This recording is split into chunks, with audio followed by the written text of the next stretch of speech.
I am the president of an organization called Faith to Action. We're America's largest network of pro-family organizations.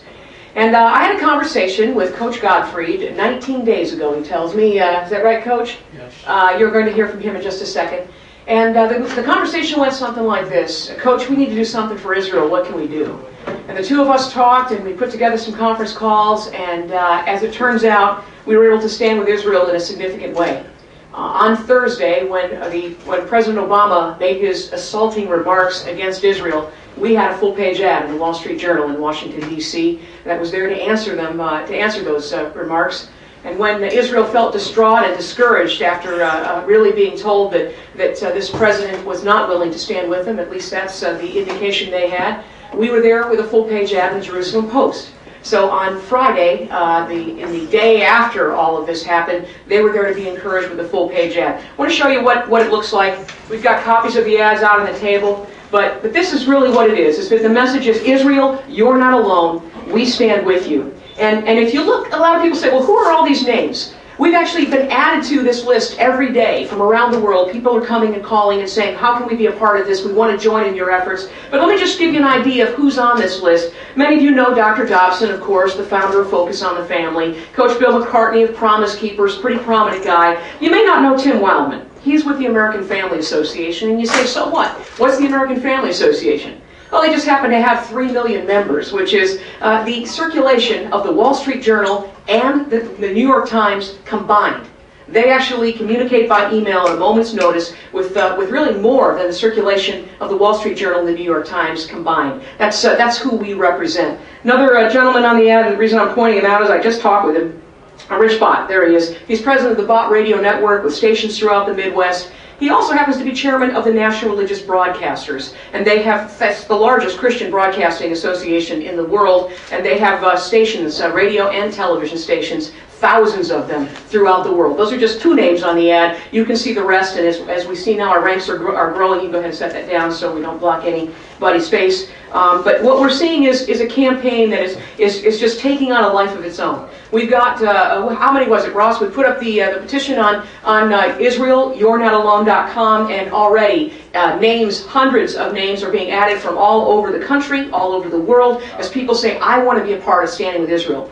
My first introduction to this was I knew that people stood with Israel, and I didn't really have an idea, but a year ago, I went on the radio and said, we need to stand with Israel. What do you say we send them yellow friendship roses? Let's send Prime Minister Netanyahu yellow roses. I went on the radio, and within 2 weeks, 2 or 3 weeks, we actually used up every single yellow rose in the nation of Israel. We sent the Prime Minister 30,000 yellow roses. People stand with Israel, and I don't think people understand the depth of the love for our best ally, our best friend in the region, perhaps our best friend in the world.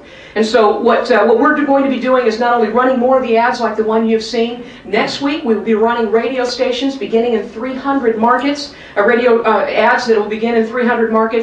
And beginning tomorrow in Fox News, we're going to be running a television ad. And what I'd like to do is play that for you now. It's a 30-second ad. It'll start running tomorrow in D.C. on the Fox News network. Let's go ahead and have a look.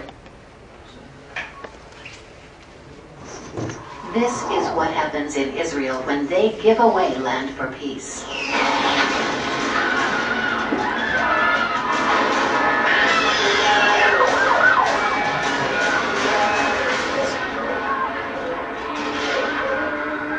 Don't let Hamas move their rockets any closer to innocent Israeli families.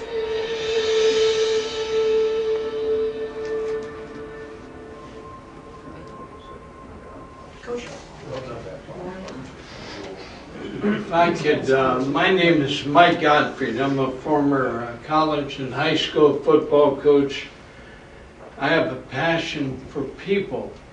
And I think everybody, even up here at the podium, if they could just move aside here and look at this picture.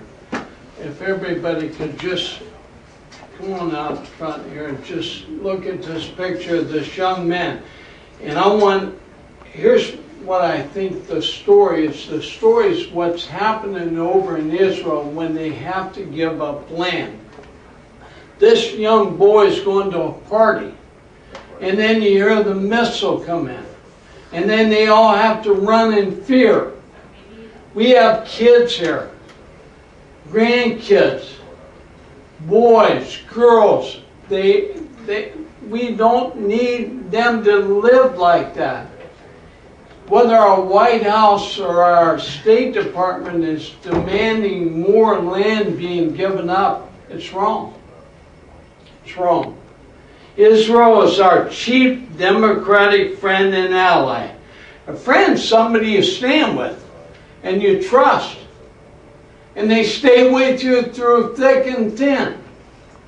Giving up land, only more missiles get closer to these kids. Hamas is a terrorist organization. They will be taking that land if that isn't stopped. Israel has been a trusted provider of intelligence for the United States. The United States should never pressure. The UN has no authority to tell any nation they have to give up land. Who's next? If they come into the United States and UN says, hey, you're going to have to give up Ohio to your enemies, then missiles go into Michigan, Pennsylvania, Indiana, West Virginia. That's how they live. It's not about land. It's about the extinction of Israel. 400,000 Jewish people and their families, if they have to give up more land, like the president said in his press conference, will be uprooted from their homes. Holy sites will be under Hamas control. They'll be destroyed. Palestinian state is called Jordan. God gave Israel their land. General Boykin. Thank you, Coach, and thanks to all of you for being here. I look at this thing from a couple of different perspectives. Having spent most of my professional career involved in the fight against extremism and terrorism, it occurs to me that for decades, America has had a very strict policy of not negotiating with terrorists. That is our national policy. Yet what we've asked the Israelis to do is to negotiate with an organization, that being Hamas, that we, America, have declared to be a terrorist organization. In fact, we had a trial in 2008 called the Holy Land Foundation trial, in which we took people to court and convicted them on 108 counts of raising money in America to support Hamas. They are terrorists. And now we're asking Mr. Benjamin Netanyahu to negotiate with them. It's inconsistent with U.S. policy. As a former military man, though, I look at this from a military perspective. I've been to Israel many times. I have worked with the Israeli military.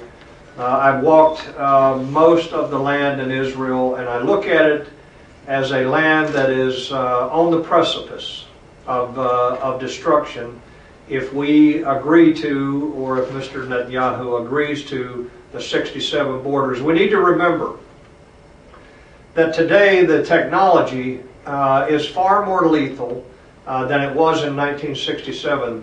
The Israelis nearly lost the war on the Golan Heights, as well as down in the Sinai. But today the technology that can be brought to bear against Israel is much more sophisticated and much more dangerous.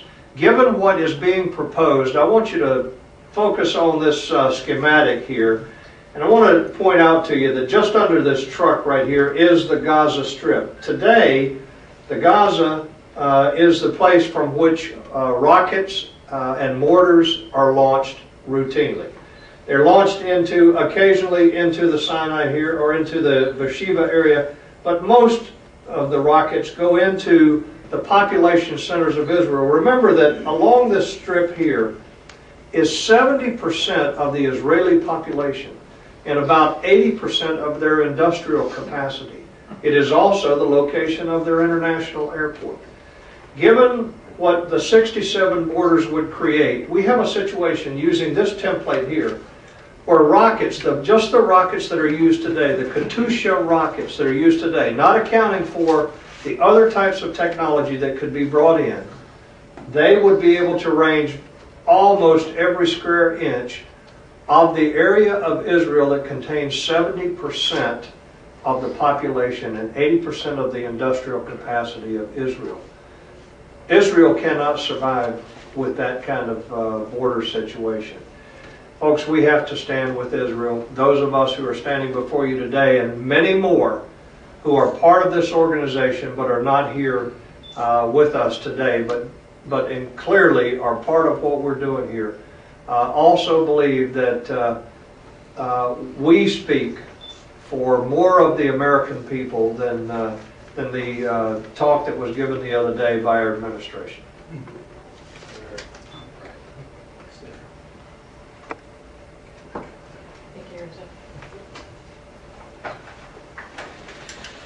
My name is Aaron Free.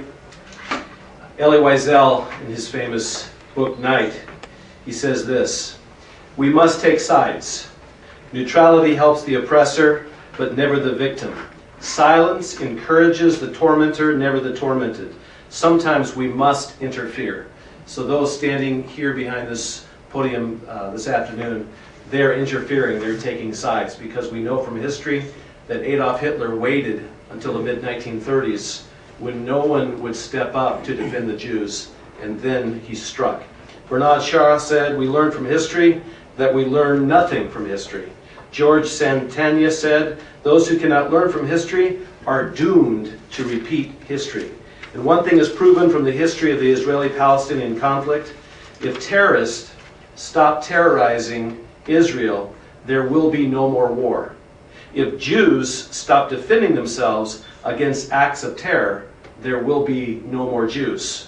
The world thinks the dispute in the Middle East is about land, but history proves otherwise. Because from 1948 until 1967, Arabs seized and occupied the West Bank, Jerusalem, and Gaza. And during these years, in the pre-1967 borders, Israel was forced to defend herself against constant acts of terror towards innocent men, women, and children.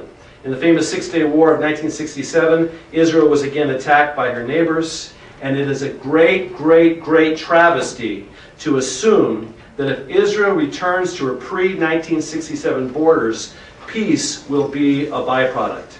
The tiny state of Israel is about the size of the state of New Jersey, surrounded by 22 Arab Islamic nations with a total landmass of 640 times the size of Israel. Israel is outnumbered by her neighbors 50-1.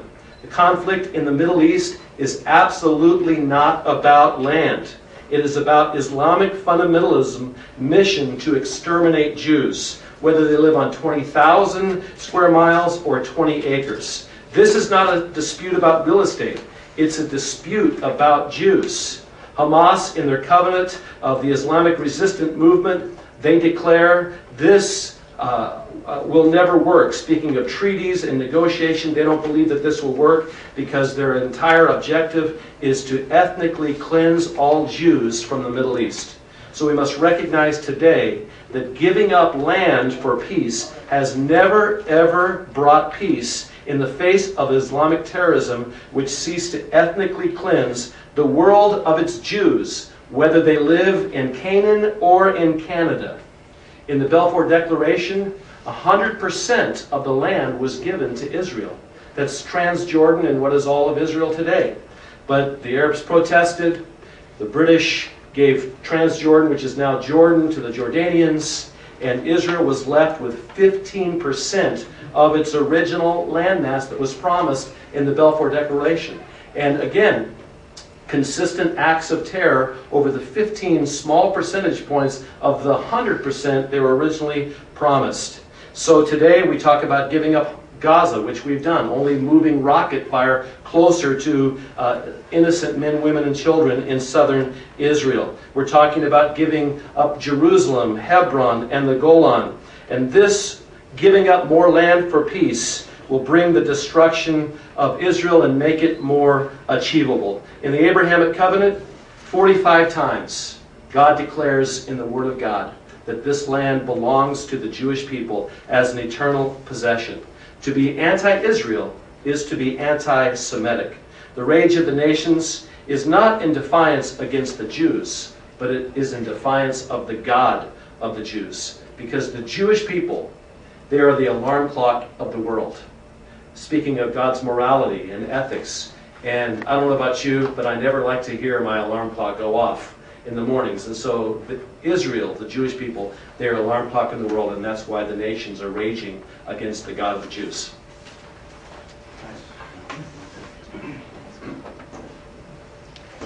Thank you all for coming. My name is Rabbi Aryeh Spiro, and last week we witnessed the President of the United States, President Obama.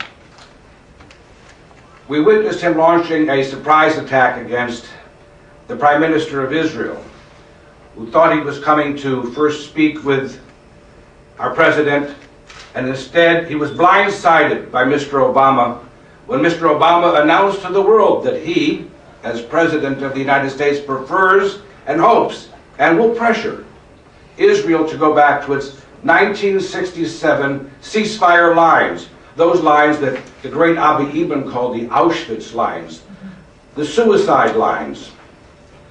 What bothered me the most, though, was the immorality and the cruelty of the President's proposition.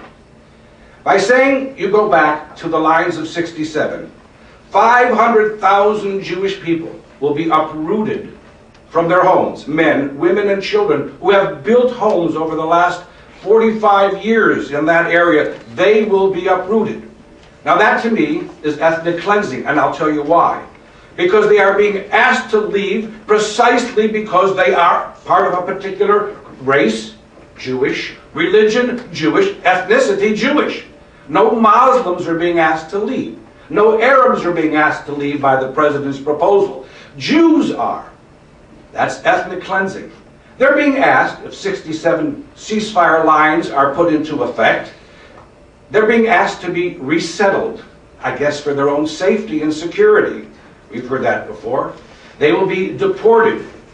For the President of the United States to do this is disappointing, especially a president who speaks and waxes eloquently about the humanitarian need for the Palestinian people, and yet he seems so callous to what he would do to 500,000 or 400,000 or 200,000 men, women, and Jewish children who have built homes and whose lives will be totally shattered, disrupted, and destroyed if the President's plan is followed. But the other thing that concerns me, as a man of religion, a man who's part of the Judeo-Christian family here in America, is that the holy sites precious to the Jewish people and to our brothers and sisters in the Christian community will now come under the control of Islam. And in the past, when that has happened, many of those holy sites have been desecrated. And I think it's also very unbecoming that if we want to have permission to visit our holy sites, we will have to ask the authorities of Islam, the imams, when we can visit, who can visit, where can we visit, because of course they will control the Temple Mount, God forbid, or the Via Dolorosa. So I asked the President in conclusion, please don't be so selective. Jewish tragedy and Jewish ethnic cleansing is bad too, Mr. President. And we of the Jewish community and my friends here in the Christian community, we cherish our holy sites. Religion is not just about ideas, it's about things that are tangible, things that you can touch that represent history. We cherish those holy sites, and we do not want to relinquish our relationship with them to the control of Islam or Hamas. Thank you. Mark Landfin's going to show you something on the map, and we're going to have each of the groups give a short statement and then open it up for questions. Mark? Thank you. I want to shortly summarize what a great many of these wonderful gentlemen have said, and what Bibi Netanyahu is saying when he says he does not want to have a Hamas state firing Katyusha rockets into Israel. What he means is, right now, they're firing Katyusha rockets into the southern area of Israel. That is almost all fields, agricultural fields. So when they fire a missile, there isn't really many people that get injured by these missiles. But up here, as the general said, is 70% of Israel's population and 80% of her industrial base. And if Israel were forced under the president's plan to give up the West Bank, which is this area here, they would be able to fire, as the general said, these Katyusha rockets, which really are just almost a pipe and almost a mortar, into what is really this highly populated, densely populated area of Israel. And it's almost like giving Al-Qaeda Queens, where Al-Qaeda is going to be right across the East River and firing a mortar into Manhattan. When you fire a mortar into Manhattan, you're going to kill people. When you fire a single Katyusha into this area, you're going to kill people. And bedlam and mayhem. And they fired thousands of these rockets from the Gaza Strip. And if allowed, this West Bank, they will fire thousands of Katyusha rockets into the heartland of Israel, which is right here. Thank you very much. Bill?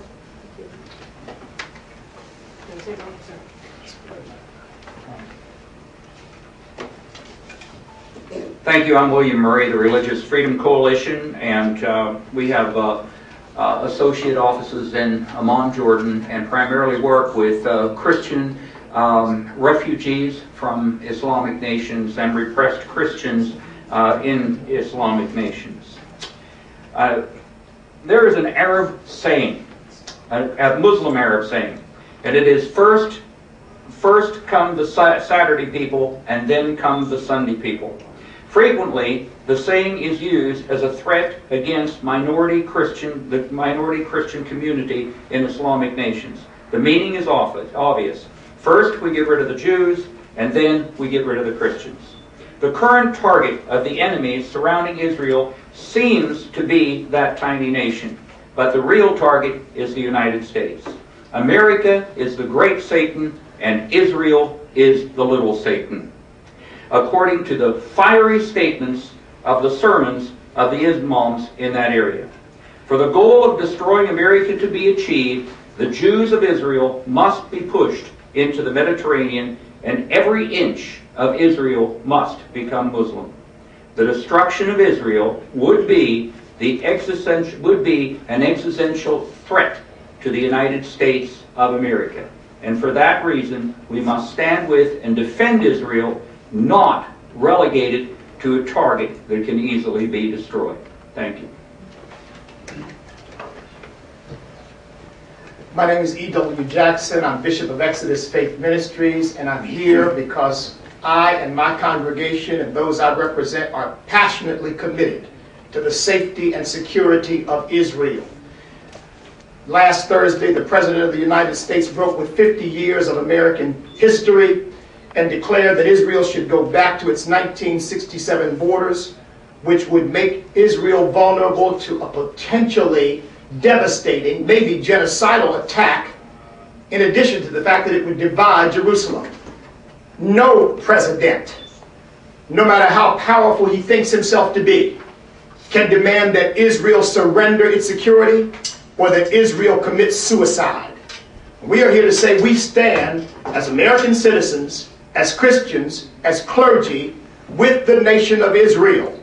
Israel has been more persecuted than any other people on the face of the earth. And we say with them, never again. Never, never, never. And I would remind the American people that as Israel goes, so goes the United States of America. Yes. Amen. Yes. My name is Chaplain Gordon James Klingenschmidt. I'm with the Pray in Jesus' Name project. Now, why would a guy who prays in Jesus' name want to stand with Israel? I'll tell you, because I fear their God. I fear the God of Abraham, Isaac, and Jacob. And he is the God of Jesus Christ. And the God of the Bible commands Christians to honor Israel.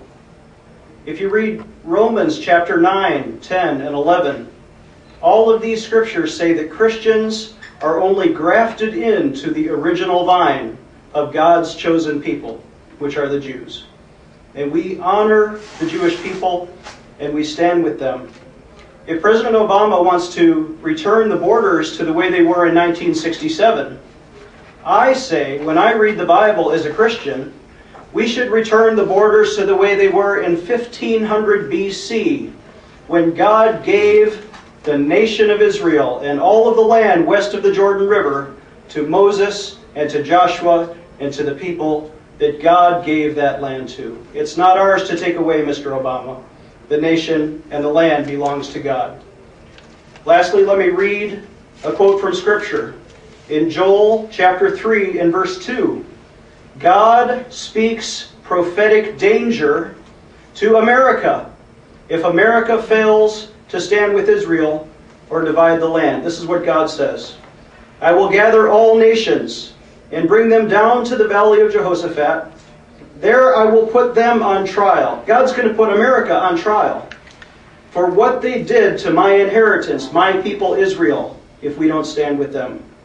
Because they scattered my peoples among the nations and divided up my land. Woe to America if we ever divide the land that God gave to Israel. I am Reverend Rob Shank, President of the National Clergy Council and its affiliate Faith and Action. With our more than 100,000 clergy and lay members who are active in all 50 states, the District of Columbia, and the U.S. territories. And I speak for them as well as the Evangelical Church Alliance International, one of the oldest associations of evangelical churches, clergy, and chaplains in this country and around the world. In this conflict between Israelis and Palestinians, the only path to peace and safety will be one guided by what is right and just. It is neither right nor just for a nation to place its people in peril, nor compromise their sense of security, nor give up land that is home to its citizens. And let us take note. The deed to ancient Jerusalem cannot be arbitrarily traced to decades or centuries ago, but legitimately and only through millennia past. If there is a Canaanite alive today who would like to raise a challenge to Abraham's deed, then let him speak now. Otherwise, let the world respect and protect the timeless integrity of Zion, the city of the great King. We urge the President to use his good office, and we urge our Congress and all of the American people not to threaten the nation or people of Israel, but to protect and to preserve them as we seek to help all of the peoples of the region. Israel, you are not alone. Thank you.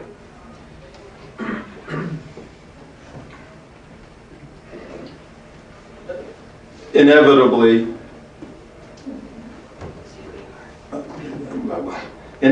across the bottom of the television, CNN, ABC, NBC, breaking news will say Israel is under attack. One of the reasons that myself and the others are assembled here today is to let Israel know that, Israel, you are not alone. My name is Tom Trento. I run an organization called the United West, dedicated to fighting against a Sharia-compliant world, which is the essence of this. Myself, General Boykin, and Frank Gaffney are authors of a book, Sharia, the Threat to America. Yesterday, I was 50 yards away from the most powerful man in the United States of America as he clarified a statement made a few days earlier about a border issue. When you have the most powerful man in the world, more concerned, Janet, about the borders of Israel than the borders of the United States of America, you have a national security crisis on your hands for the United States of America. So we're here today to affirm that though the world may be separated, and many Americans, because more than 50% of the Jewish people at that meeting yesterday applauded the president with a standing ovation, That's a sad display of the understanding of what's going on. But we're here to say, Israel, you are not alone. My name is Frank Gaffney. I'm the president of the Center for Security Policy. I have the privilege of acting as an assistant secretary under President Ronald Reagan. And I'm especially pleased to be standing with these folks, standing with Israel, especially my friend Jerry Boykin, one of the most eminent military officers in our country. I want to mention that some other eminent military officers in our country were asked after the 1967 war whether Israel could safely relinquish any territory that it had obtained in the course of its defensive action. They were the Joint Chiefs of Staff. They found Israel could not survive without the territories of the West Bank, the Golan Heights, and Gaza that they had obtained during that war. That stands as truth today as much as it did in 1967. We ignored it at our peril.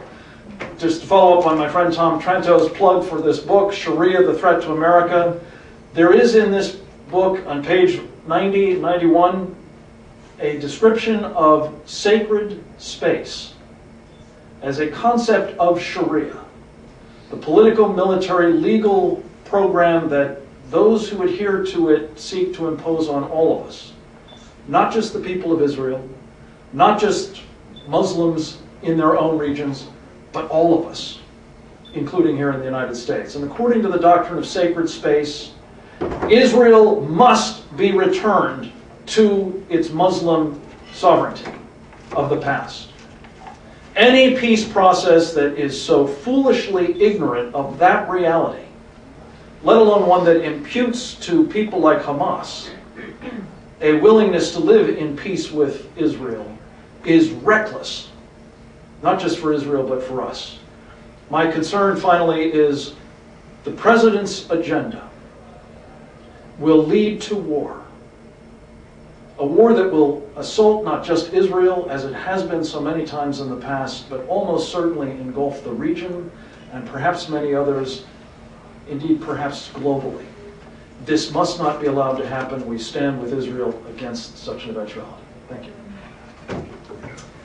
My name is Rick Scarborough. I represent Vision America, an organization I founded in 1996. We have more than 10,000 pastors affiliated with the organization, most of them in smaller churches, and none of them confused about this issue.